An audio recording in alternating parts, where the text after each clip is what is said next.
Hoy les voy a contar un caso fantástico de premonición a través de un sueño. Ahora situémonos. Buenos Aires 1925. En este lugar viva un señor llamado Carlos Alonso, que tenía 45 años de edad y llevaba una vida normal como todo el mundo lo hacía en su época. De origen, un día decide acostarse temprano, más temprano de lo usual, pues alegaba tener demasiado sueño. Al entrar al mundo de los sueños sucedió la premonición fantástica que contaremos a continuación. Del terremoto en Buenos Aires de 2016, el señor Carlos asegura que en ningún momento sintió estar en un sueño. Era vivido, claro, fuerte, intenso. Lo primero que ve es Capital Federal, la 9 de Julio, avenida emblema de Buenos Aires, pero no luce como él lo recordaba. De hecho, reconoce a Buenos Aires por el obelisco y sus plazas. Desde luego el paisaje era atípico. La gente decía: el señor Carlos. Se contaban por cientos y todos se mezclaban, los que iban y venían al cruzar una calle, como dos ejércitos que estar por enfrentarse. Había una cantidad de vehículos y modelos que él jamás había visto en su vida. Usa para describir a uno de ellos estos términos: ese vehículo era totalmente alargado, donde personas subían y bajaban a la vez. Podía cargar muchas personas sobre sus 8 ruedas. Seguramente estaba haciendo referencia al autobús, pero claro, él en su época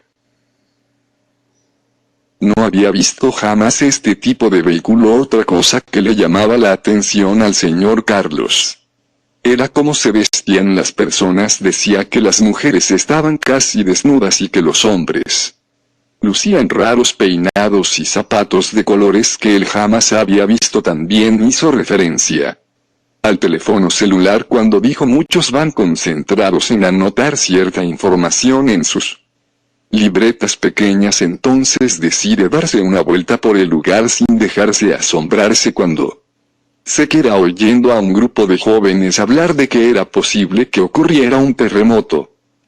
En ese mismo día, desde ya, él quiso interactuar con los jóvenes hablando con ellos, pero no podía hacerlo. Las personas de ese Buenos Aires del futuro no podían verlo. Era casi un fantasma que andaba dando vueltas por la ciudad, un simple espectador de un futuro para nosotros hoy en día cercano. Siguió escuchando la información de los jóvenes que decían que era el terremoto esperado en el 2016, que no muchos lo sabían, puesto que creían que Buenos Aires era una zona sísmica.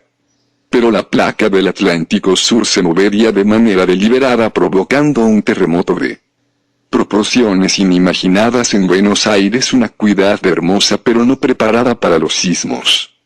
Que este terremoto encendería el anillo de fuego que está muy distante donde se encuentra Japón, y quizás desapareciera en este devastador terremoto, y que la suerte de Chile no sería mejor, dando un rebote del terremoto de Buenos Aires que devastaría toda el área de Santiago de Chile hasta Valparaíso. Claro, este señor Carlos no entendía demasiado lo que estos jóvenes decían, porque no sabía nada de geología y menos que había un cinturón de fuego. Es lo que hace más creíble a esta historia, pero proseguiré con el relato antes de darles detalles de la vida de Carlos que les harán creer o no. Luego de que este señor se decidiera a caminar por la ciudad, quiso mirar su hora, pero no tenía reloj. Al buscar en todos lados no encontraba la hora, según él lo que parecía ser un gran anuncio brillante, como en Navidad, decía 16:05 del 23 de noviembre del 2016. Desde luego habrá estado hablando de uno de los tantos carteles luminosos de la ciudad que hacen propaganda e indican día, hora y temperatura, pero no olvidemos que este señor venía de una época donde nada esto existía, y de pronto vio como todo empezó a temblar. La gente se asustó mucho y corría, pero así como empezó terminó fueron segundos, describe este señor. Entonces hubo un gran silencio, todos se miraban entre sí y los pájaros volaban en bandadas de manera rápida, como quien corre despavorido frente a un peligro eminente. Luego de que él mirara todo eso, vio otra vez el cartel luminoso y decía 16 Ese instante se escuchó como una explosión y por sus pies pasó como una ola que los sacudió. Y empezó el gran terremoto, todo se venía abajo y la gente trataba de salir de la cuidad que se calla frente a sus pies. La gente en los edificios grandes no tenía oportunidad, contaba este señor, puesto que se desmoronaban como castillos de arena, todo era caos y la tierra se partía en dos y se elevaba poniéndose de casi de forma vertical. Piedras gigantes volaban de un lado a otro producto del derrumbe de grandes edificios. La gente era como muñequitos de plástico, lanzados de un lugar hacia otro. Era todo muy horrible. Una de las cosas que él vio y quedaron grabadas en él fue cuando los edificios y el propio obelisco caían producto de este terremoto. Finalizado el mismo, decía Carlos que no había durado más de 10 minutos, pero fue demoledor. Y aún faltaba lo peor. Carlos cuenta que las personas que se habían salvado del terremoto intentaban salir de la ciudad en ruinas y pudo escuchar una radio que estaba oyendo un hombre que decía: el desastre fue total en Buenos Aires, en Japón, Nueva York City, California y Santiago de Chile.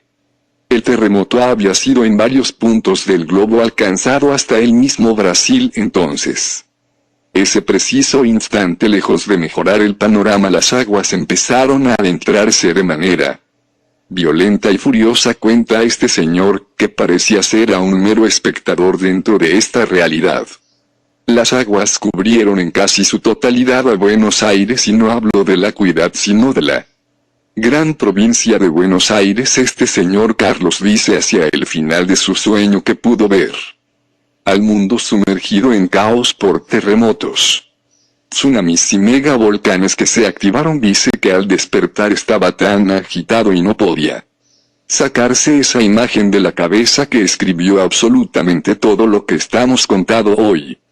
Este señor vivo en los años de 1925 en la ciudad de Buenos Aires, y según lo que él vio el 16 de noviembre de 2016 ocurría este terremoto a escala global. Quizás ocurra, quizás ya ocurrió en otra dimensión o realidad alternativa o paralela. Pueden averiguar sobre él para saber que sí vivió, pero como siempre digo, la última palabra es de ustedes, pero yo por las dudas me preparo para el 16 de noviembre del 2016. Muchas gracias, eso fue todo, hasta la